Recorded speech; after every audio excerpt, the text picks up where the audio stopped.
We are. Whew. Welcome back. Oh, hello. It's been about 12 seconds since we filmed the last video. You shouldn't say that. Yeah, it's been hours, Yeah. days even, since we filmed the last video. We don't just do these back to back. You can tell from the outfits. Yeah, and I've the changed. background. I've showered since then, Oh, if have you've you? seen the last one. It doesn't smell like it. Okay, so today's episode, I'm going to let Francesco tell a vast majority of it because I feel like his and my versions of how this went down are probably going to be different, and I'd like to hear his version of You it. start, and then I'll go with It mine. also comes from Chile. We talked about it a great deal from our Chile episodes because it was actually very, very entertaining in a negative way, but also a positive way. It's one of those things that, you know, like hardship breeds a funny story. Yeah. It's from the Mapuche village where we backed into a barbed wire fence, got stuck, turned around, Wait a minute. then got stuck at... All right, well, you're okay. supposed to tell the story. This is We your were story. driving, and there is a road that's going like downhill a great deal, and it's like muddy road. And I'm like, Evan, I'm the one driving, and I'm like, Evan, the car is never gonna make it back up. And he's like, don't worry about it. Isn't that true? It Isn't that is. It is correct? not only true. It made it back up. Just saying. Just saying. We'll say how. So then, as he was saying, we just go all the way down and try to go up another hill again. He's like, of course we're gonna make it because the Prius, you know. We didn't. No, we did not make it up. And That trying hill. to back the car up, we got into a fence with barbed wire. Well, it was kind of like a gravel hill. Yeah. So to drive up it, we were just shooting gravel out the Yeah. back wheels. So we tried to back down the hill, Yeah, but the car was because it like- was gravel and we'd like ripped up the gravel part, it sort of sent us off to Yeah. the side,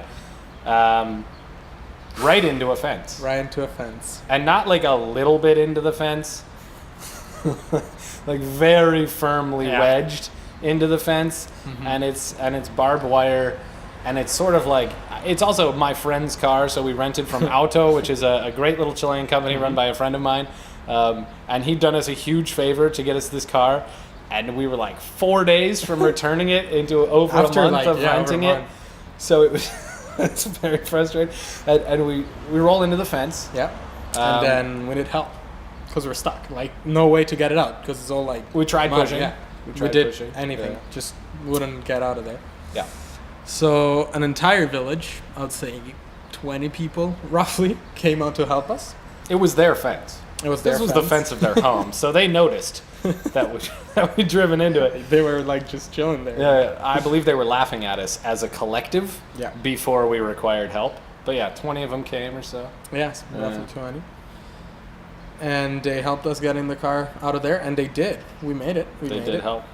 It was complicated. Even with like 15 people pushing this car, it did not want to move from that Yeah, fence. we needed 2 big pieces of wood, Yeah. but at the end, yeah, we got it out of there, and we went filming.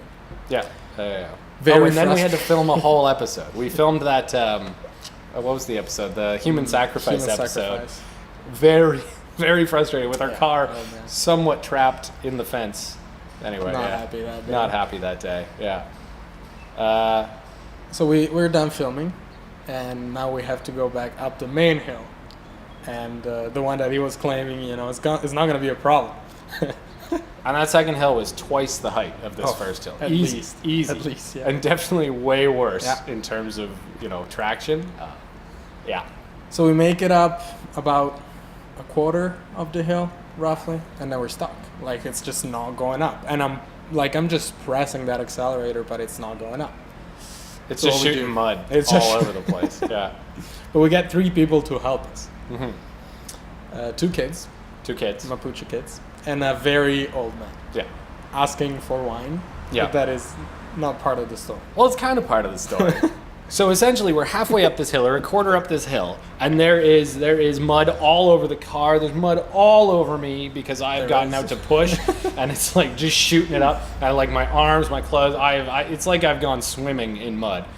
And the drunkest man in the world Okay. at that time I didn't wanna walks say down that. the hill. Oh, but he was. I mean, this guy was beyond intoxicated. Yeah. It's the sort of intoxication that I would have blacked out hours ago. Oh, he did, and then he came. Oh my god, yeah, it's like post blackout drunk. And this guy a very overweight Mapuche man comes down the hill, and he sees our car, and he comes up to us and just starts drunkenly rambling about how we need to buy him some wine. Claro. En la isla Rucalame, puerto de los pescadores, junto a mi bote y mi red, pesco lisas y guayquiles.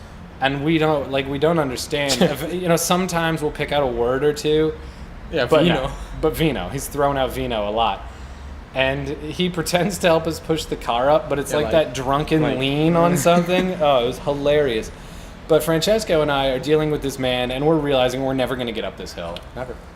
So we go back to that community that has already helped us the one time, and we're like, hey, But they spare know. some people. They are aware of That- what's happening. Yeah, they knew this was going to happen. Yeah. So they've been making fun of us the whole time. And they send us their 2 children, maybe, they're in the video, maybe 9 and 12 or something like Yeah, that. roughly, something like roughly. And they bring these planks of wood, and like step by step, we go up with the planks of wood underneath the tires, where we'll just drive up them and then move them to the front again.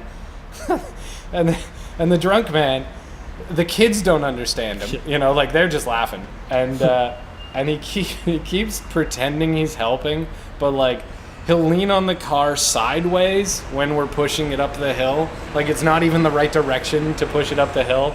And the whole time he's like, okay though, but I've helped. Can I get the wine now? Yeah. And we're trying to be polite to him, but we are so frustrated with the car situation. And these kids were just a godsend. They were funny, they were nice, they spoke Spanish, which was really helpful. And they got us to the top of the hill, and we gave them our cards so they could watch the video, and Yeah. we promised we'd put them in the video, which Gave we did. them little Polaroids. Well done, kids. I gave them some Polaroids. Oh my god. And then we got out of there And we had some great empanadas that day. so frustrated. Had some good empanadas, which almost made up for it.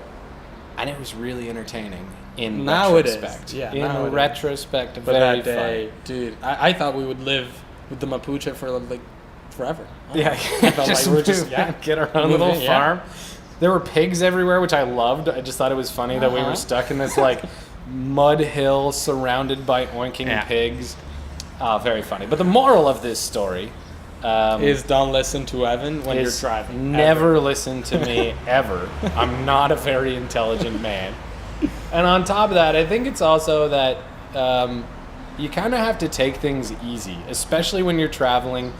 And we don't really plan things anymore. We used to, in the beginning, have much more rigid, this is what you do today, this is what you do tomorrow.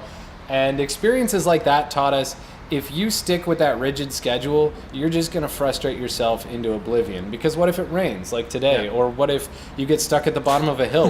We genuinely believed we'd have to be there for 5 or 6 hours to wait for that mud to harden overnight. Maybe longer, sleep in the car, because that was a very real possibility just because we drove down that one hill. But we had to drive down that hill to get to where we were filming, or at the very least walk down the hill. But which is kind of like a very good thing about this experience, because it's teaching at least me, and I guess you as well, how the world is, and that you just have to take things as they come, Yeah, and the frustration is temporary. Yeah, absolutely. It becomes funny. Absolutely. So when you're in one of those situations where you're at the bottom of that hill shooting mud all over your clothes, think about how funny that's going to be in like 24 hours. You Maybe know? 48. Maybe 48 hours. But it will be funny. And so at the time, you can see the humor too. You just have to balance it out with the extreme Yeah. annoyance of the situation.